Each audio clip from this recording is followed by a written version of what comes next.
pai de família que plantou uma vinha e circuncidou-a de um valado, e construiu nela um lagar, e edificou uma torre, e arrendou-a a uns lavradores, e ausentou-se para longe. E chegando o tempo dos frutos, enviou os seus servos aos lavradores para receber os seus frutos. E os lavradores, apoderando-se dos servos, feriram um, mataram outro e apedrejaram outro. Depois enviou outros servos, em maior número do que os primeiros, e fizeram-lhes o mesmo. E por último enviou-lhes o seu filho, dizendo: terão respeito a meu filho. Mas os lavradores, vendo o filho, disseram entre si: este é o herdeiro. Vinde, matemo-lo, e apoderemo-nos da sua herança. E lançando mão do filho, o arrastaram para fora da vinha e o mataram.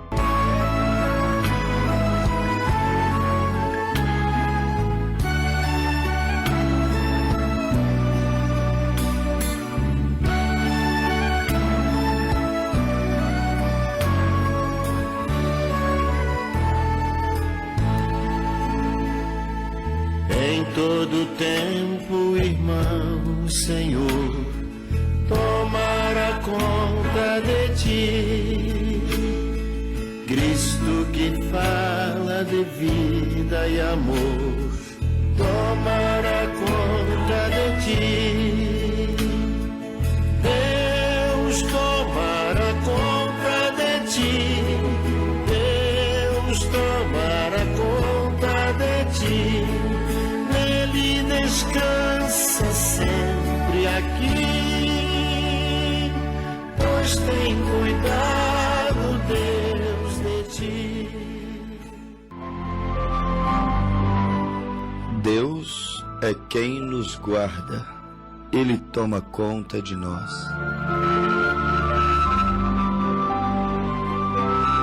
Ele é o fiel e bom pastor, Ele não desamparará nenhuma de suas ovelhas. Ele sabe tomá-las em seus braços, Ele sabe livrá-las dos maus lavradores. Ele sabe livrá-las dos lobos cruéis que se disfarçam de ovelhas. A Escritura no livro de São Mateus, capítulo 21, se você ler dos versos 33 até o verso 46, você vai encontrar que ela nos fala acerca de um homem, um pai de família, que plantou uma vinha e a cercou, edificou torres dentro desta vinha e a deixou bem cuidada, vistosa. Foi assim que o pai de família deixou a vinha. A vinha é a igreja. O pai de família é o Senhor Jesus. Foi assim que ele deixou a igreja quando ele esteve aqui na terra. Uma vinha vistosa, bem edificada, cercada.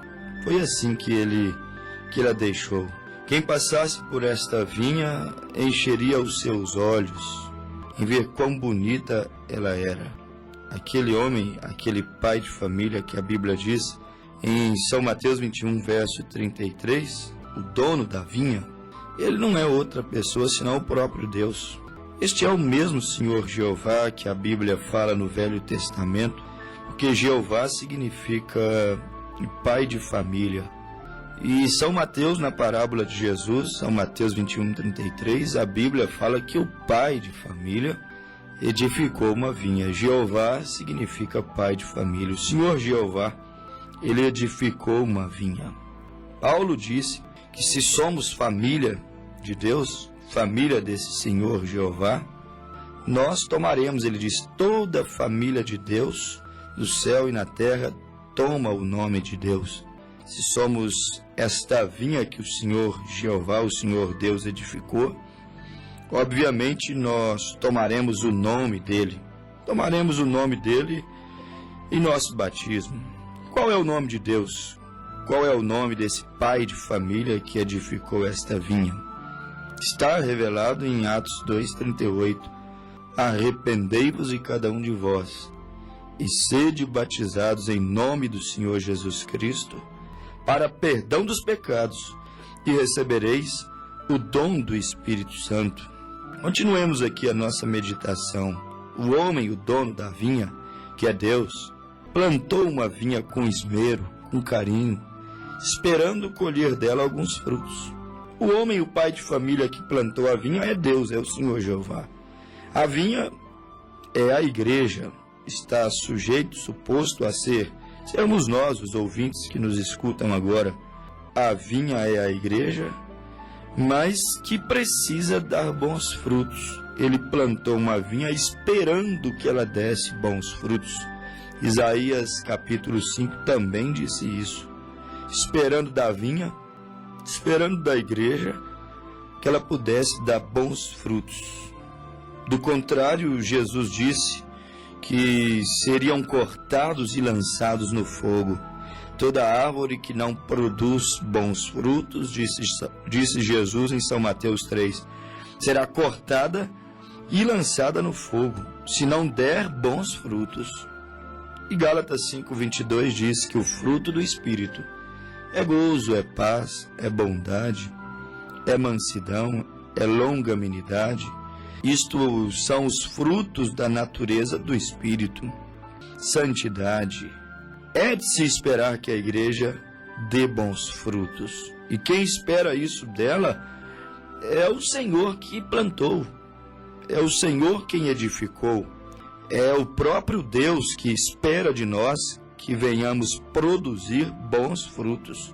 Frutos, como diz a Bíblia, dignos, não frutos indignos, azedos, não comportamentos duvidosos, mas frutos dignos.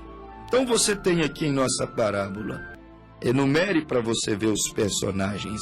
O pai de família que plantou é Deus, a vinha que é a igreja, e agora os lavradores da vinha, que são os líderes, que são aqueles que estão supostos a cuidar e cuidar bem dessa vinha para ela produzir frutos. São os líderes religiosos. Eles deveriam se preocupar em cuidar da vida espiritual do povo, não apenas da vida material, porque hoje se preocupa muito em cuidar da vida material das pessoas. Se encarrega de fazê-las prosperar, e campanhas e mais campanhas de prosperidade. Mas o foco do Evangelho não é este, cuidar da vida material apenas.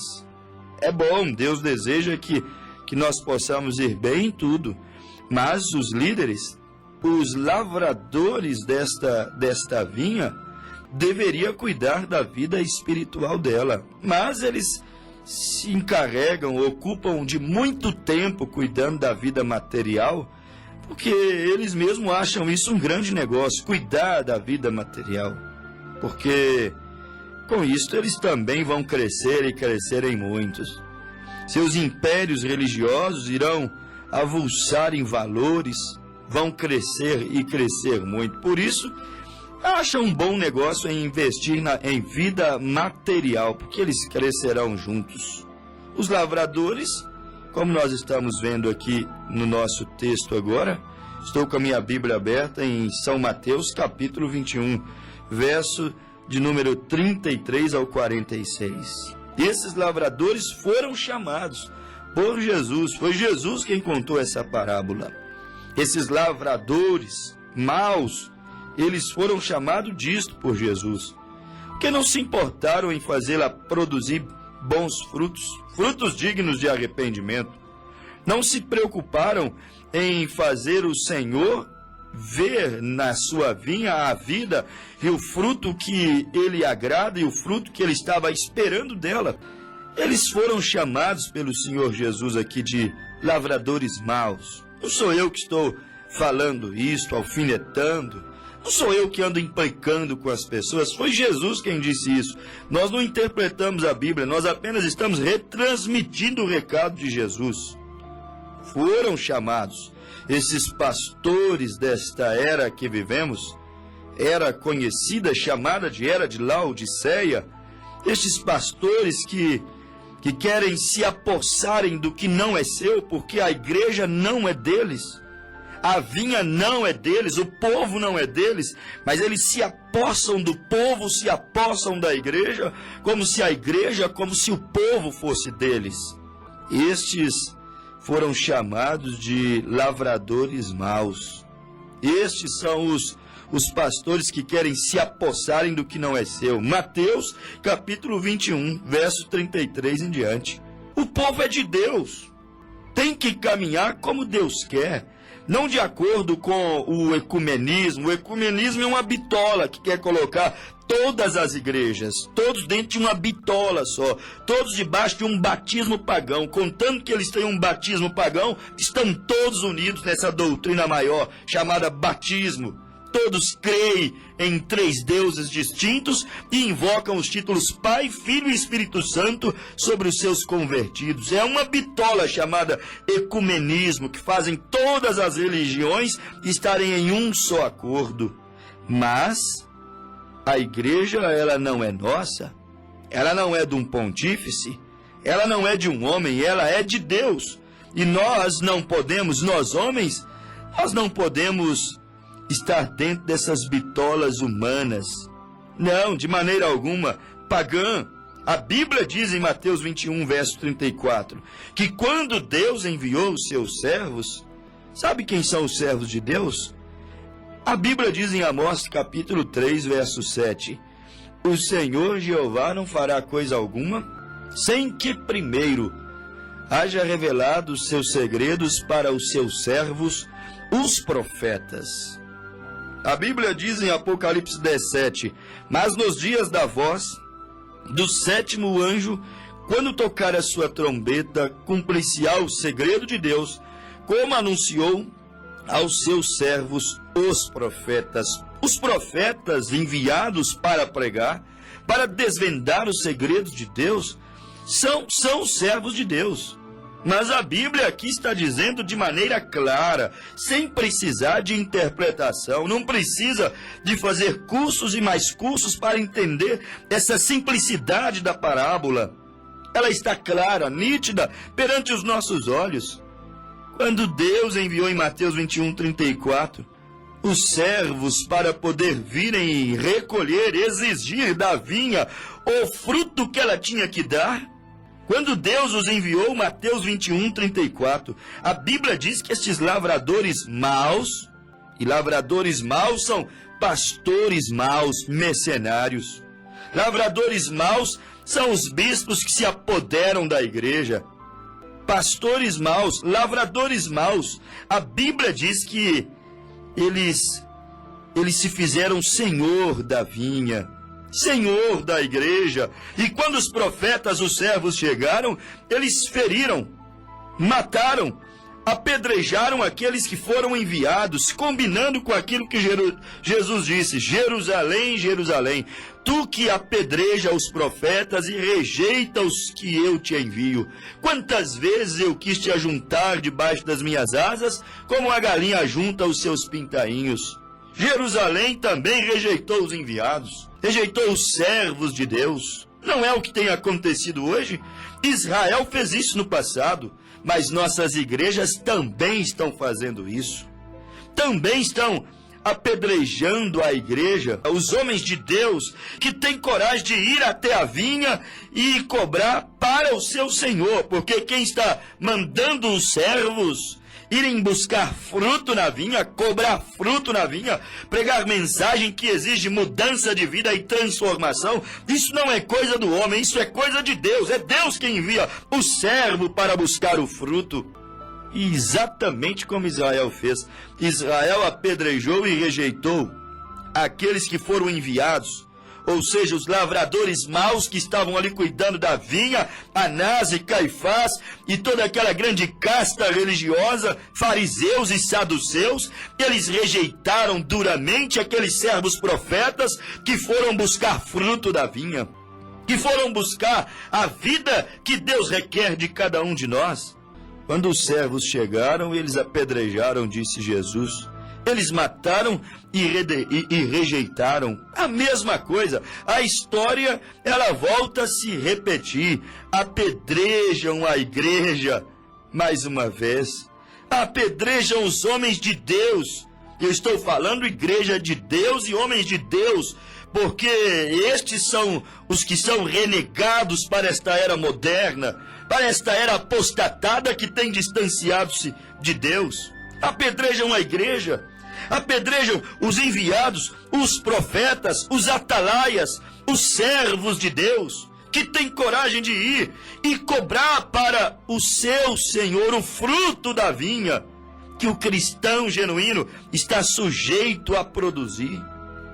Muitas vezes são chamados de radicais fanáticos porque querem frutos. É o que são chamados os servos, os genuínos servos, como diz Amós 3,7, servos profetas. Como diz Apocalipse 17, servos profetas, profetas prometidos, enviados por Deus. Somos chamados de radicais muitas vezes. Fanáticos, porque queremos fruto digno de arrependimento. Frutos, não para mim mesmo. Não estou cobrando fruto para mim mesmo. Mas Ele me enviou, Ele nos tem enviado. Ele enviou genuínos pregadores da palavra de Deus. Para quê? Para cobrar fruto da igreja. Para cobrar vida da igreja. Para cobrar bom testemunho daqueles que se dizem cristãos. Há muitos que se dizem cristãos que me ouvem nesta hora. Mas Ele tem enviado seus servos, mais uma vez, para virem diante destes lavradores, diante destes líderes maus, lavradores maus, para vir diante deles e dizer: meu Senhor me manda pregar para ti, meu Senhor me manda exigir de ti os frutos que a igreja tem que dar, a vida que a igreja tem que ter, o respeito que ela tem que manter, o temor que ela deve preservar, a santidade que ela não pode abandonar, a doutrina apostólica e bíblica que ela não deveria virar as costas para ela. Meu Senhor me manda cobrar os frutos da vinha que Ele entregou em suas mãos. Mas eles não tiveram respeito pelos profetas. A Bíblia diz que uns apedrejaram, outros mataram e a outros eles feriram. Não tiveram respeito pelos profetas. E se não respeitam os profetas, a palavra, tampouco respeitam a Jesus. Mesmo que eles estejam falando em nome de Deus, cantando em nome de Deus, construindo suntuosos templos e seminários em nome de Deus, mas se não respeitam o enviado de Deus, tampouco respeitam a pessoa de Deus. Aquele que recebeu o que eu enviar, a mim me recebe, disse Jesus. São João capítulo 13, verso 20. Ele disse em Mateus 10, 41, que aquele que recebe um profeta na qualidade de profeta receberá galardão de profeta. Mas se não recebem os enviados de Deus, tampouco recebem a Deus. Se não receberam a Moisés, tampouco receberam a Jeová. Se não receberam Noé, tampouco receberam a Deus, morreram afogados nas águas do dilúvio. Se não respeitam a palavra, tampouco respeitariam eles a Jesus Cristo, mesmo que ele estivesse aqui em carne humana. Se estivesse em carne humana, em seu próprio corpo, aquele corpo nascido da Virgem, se ele estivesse aqui mais uma vez, tenho certeza que esta geração o crucificaria, o colocaria em uma penitenciária, ou o colocaria em uma cadeira elétrica. Eles dariam um jeito de incriminá-lo, como trataram de incriminá-lo. Se não respeitam os profetas, se não respeitam a palavra, se pisam na palavra, atropelam a palavra, anulam as escrituras por amor religioso, por credos e dogmas, anulam as escrituras por deleites, por concupiscências carnais. Se não respeitam a palavra, tampouco respeitariam eles o Senhor Jesus, mesmo estando entre nós em um corpo físico. Mateus 21, 37, a Bíblia diz: e por último enviou-lhes o seu filho, dizendo assim: terão respeito pelo meu filho. Mas se não respeitaram os servos, tampouco respeitariam o filho. Se não respeitam os profetas e a palavra dos profetas, tampouco respeitariam a pessoa do filho, que significa a presença do Pai. O filho num lugar é a imagem do seu pai, a autoridade do seu pai. A Bíblia diz: por último enviou-lhe o seu filho, dizendo: terão respeito pelo meu filho. Mas a Bíblia diz que não tiveram. Pelo contrário, depois de Jeremias enviado e rejeitado, lançado no calabouço, servo. Depois de Isaías cerrado e rejeitado, servo. Depois de Ezequiel rejeitado, depois de Amós, Abacuque, Daniel, depois desses profetas rejeitados, envergonhados, depois de Esdras, depois de Moisés, depois de Noé, depois de tantos profetas da Bíblia rejeitado por aquele povo, o povo mais religioso que já existiu, depois deles todos rejeitados, os servos rejeitados, então o filho veio. Quando o filho veio, eles trataram de arrancar a sua barba, cuspir na sua face, açoitá-lo. O crucificaram, o chamaram de tantos nomes feios: Belzebu, maioral dos demônios, filho bastardo. Disseram que ele era um homem blasfemo. Este blasfema se faz Deus. Este blasfema, ele diz que perdoa pecados. Quem pode perdoar pecados? Eles falaram tantas coisas feias acerca de Jesus.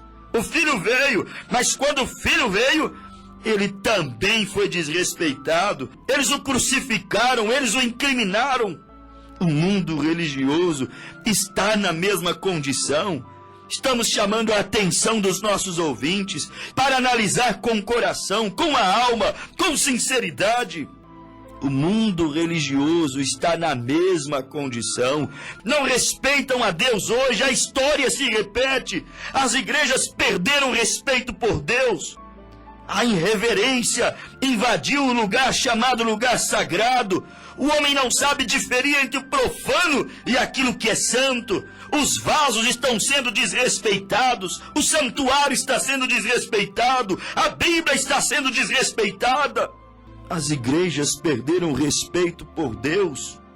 A reverência pelo que é sagrado acabou, está escasso. Olhe como eles vão à igreja.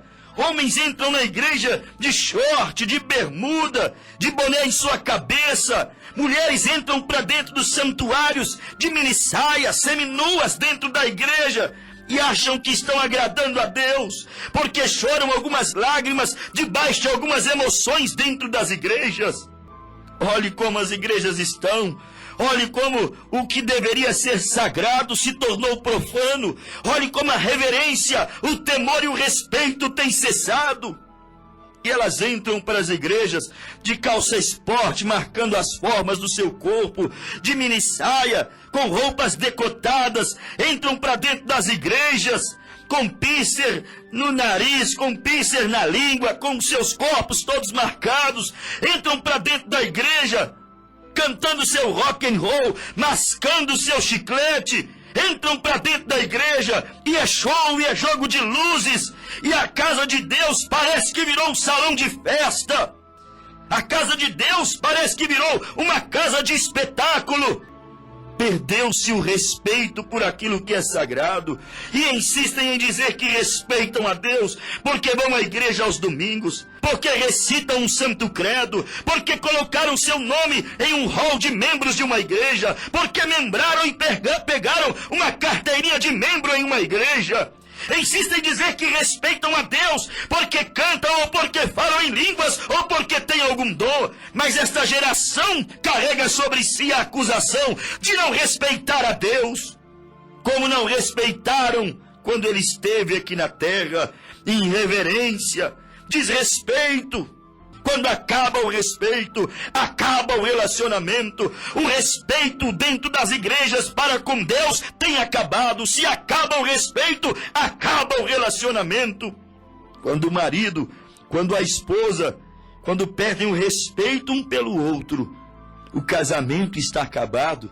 Esta mulher não respeita esse marido não respeita essa mulher. Está acabado aquele casamento. Acabou o amor, acabou o respeito, acabou o relacionamento. Assim estão as igrejas. Jesus disse em Mateus 24:9 que nos últimos tempos a iniquidade se multiplicaria e o amor minguaria, o amor se esfriaria. E como tem se esfriado o amor dos crentes para com Deus, o respeito tem acabado. E como tem acabado o amor e o respeito, o relacionamento entre Deus e a igreja também está terminado.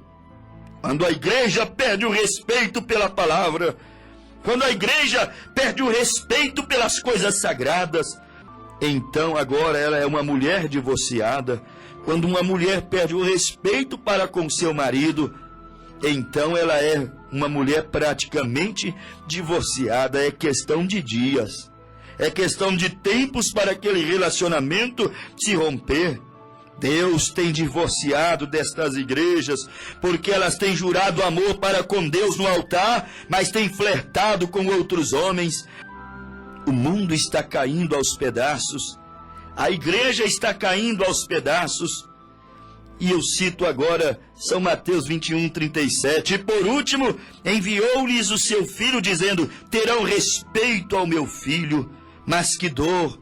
O mundo não tem respeito por Deus. A Bíblia diz em nossa parábola que depois que o filho chegou, depois dos profetas, os patriarcas terem sido apedrejados e mortos, o filho chegou. O filho nasceu de uma virgem, o filho veio evangelizar, o filho veio pregar, o filho veio reclamar frutos, como quando ele parou diante de uma figueira procurando frutos, mas não achou e amaldiçoou aquela figueira, e então ela morreu. O filho chegou, e quando o filho chegou diante daqueles lavradores maus, quando o filho chegou diante daqueles evangelistas, pastores, bispos, líderes religiosos maus, o filho chegou, quando ele chegou diante de Anás e Caifás, a nata da sociedade, a cúpula religiosa daqueles dias, quando o filho chegou, não tiveram respeito pelo filho. E a Bíblia diz: mas os lavradores, vendo o filho, disseram: este é o herdeiro, vinde, matemo-lo e apoderemo-nos da sua herança. Mataram a Jesus para apoderarem da igreja. Isto é o que está escrito na Bíblia. Lançaram mão do filho, arrastaram-no para fora da vinha e o mataram. Para fora da vinha, para fora da igreja. Esta era tem colocado Jesus para fora da vinha. Se não estivesse de fora, não estaria escrito em Apocalipse 3:20: eis que eu estou à porta e bato. Aquele que abrir, entrarei, cearei com ele e ele comigo. Eis que eu estou à porta e bato. Quem está batendo na porta, obviamente está do lado de fora. Colocaram os lavradores maus, os pregadores maus, as doutrinas más, as teologias más, os mercenários têm colocado o filho para fora. Mas agora mesmo ele está chamando os eleitos: desperta, tu que dormes, levanta-te dentre os mortos, saia do meio destes lavradores maus, saia do meio dessa religião apostatada, que cada dia está cheirando mal, cada dia está apodrecendo mais, cada dia está se corrompendo mais. Ouvi uma outra voz que dizia: sai dela, povo meu. Ouvi uma outra voz que dizia: sai correndo deste lugar, deste cemitério espiritual, povo meu, para que as pragas também não caiam sobre ti, para que os juízos também não te assole, para que você também não esteja tão pertinho dela quando o sangue for vingado, quando a taça da ira for derramada. Sai dela. Não ser conivente com tamanho pecado, não seja conivente com tamanha irreverência, com tamanho desrespeito, com tamanha profanação em nome de Deus.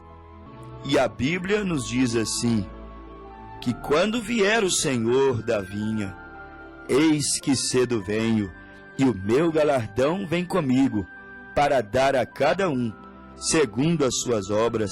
Quando, pois, vier o Senhor da vinha, que fará aqueles lavradores? É uma pergunta. Mateus 21:40. Quando Jesus vier, que fará com estes homens? Quando Jesus vier, que fará com essas igrejas? Quando Jesus vier, que fará com esse povo que tem explorado a fé singela do povo? Quando Jesus vier, que fará a estes lavradores, a estes lobos vestidos de ovelha?